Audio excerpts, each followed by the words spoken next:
Greetings world. We are anonymous.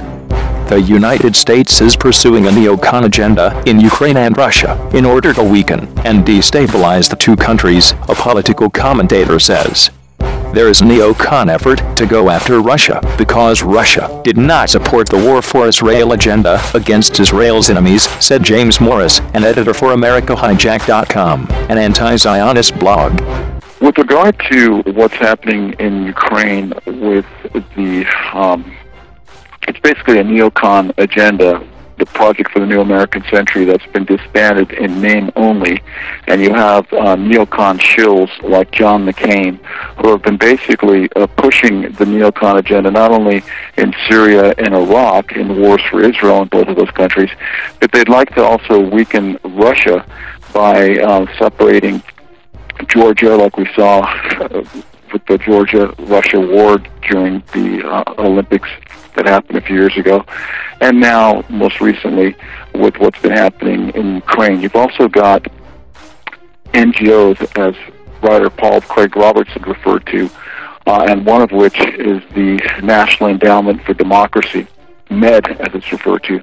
And you can go to my ushijacked.com blog. I've got a post there on the first page that talks about it. And that's basically a neocon front.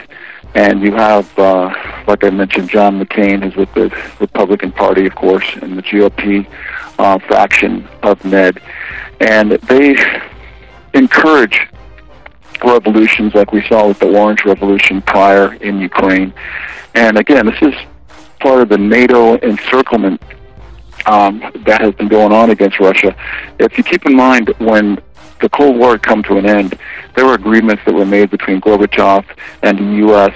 not to go into Russia's sphere of influence, and of course that's the Soviet Union and the former Soviet states of Georgia and Ukraine.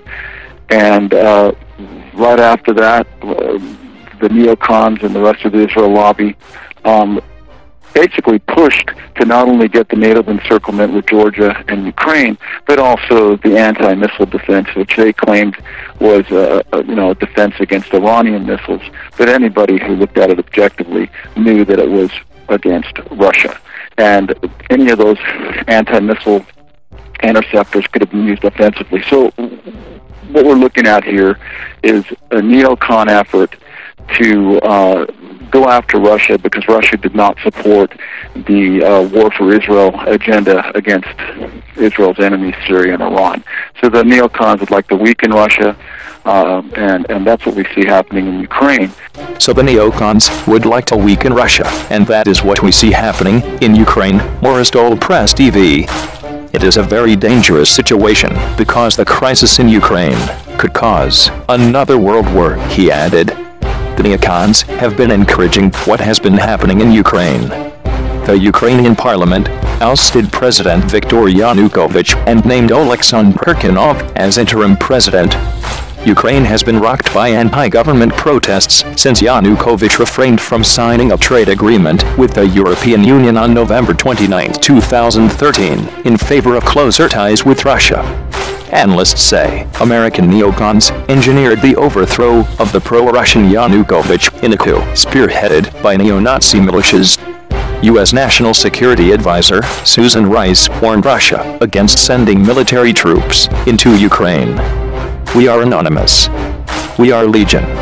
We do not forgive. We do not forget. To the United States government, we will show the world your corrupted ways. So, expect that.